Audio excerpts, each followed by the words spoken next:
Former President Jacob Zuma is no stranger to the country's courthouses. His first encounter with the lower courts was in 2005, where he appeared at the Durban Magistrates Court in connection with the arms deal case. The matter went through various courts for 5 years before charges were dropped. We have insufficient direct evidence, that is witness testimony. Our case, insofar as it relates to the Deputy President, relies largely on circumstantial evidence. During that time, Zuma also faced rape charges. He was accused of raping a family friend, Kwezi, at his Johannesburg home. In 2006, he pleaded not guilty and was cleared of all charges.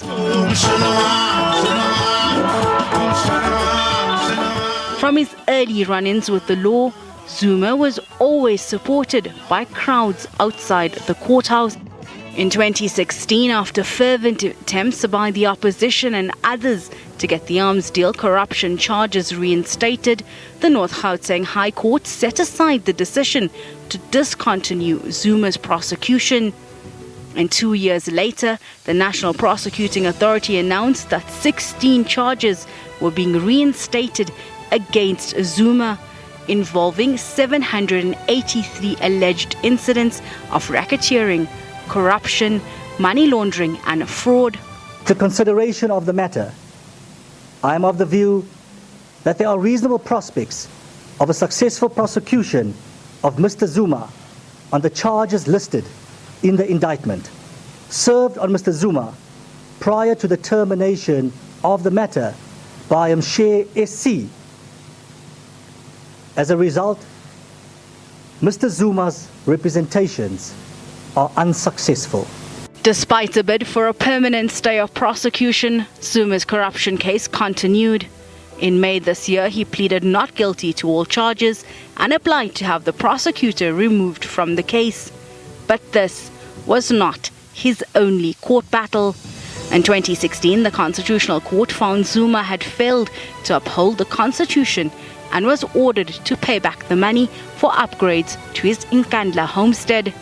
This judgment came 2 years after the public protector had found that the president needed to pay for non-security upgrades to his private home. Zuma's current woes with the law began in September 2018 when the State Capture Commission requested his response to testimony. The commission is probing allegations of state capture during Zuma's 9-year presidency.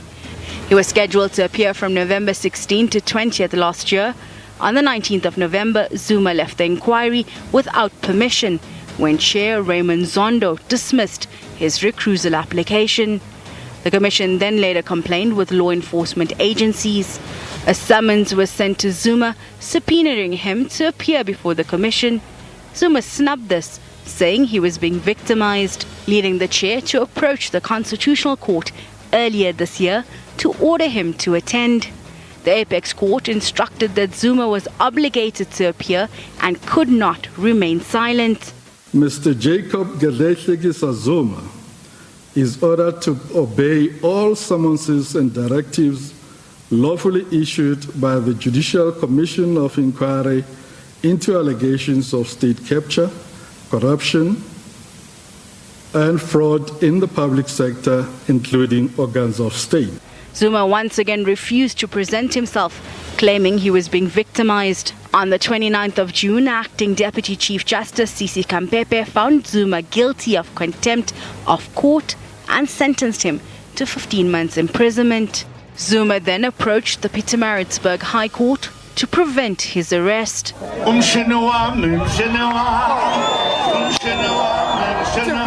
This ahead of his rescission application to the Constitutional Court, which will be heard on the 12th of July.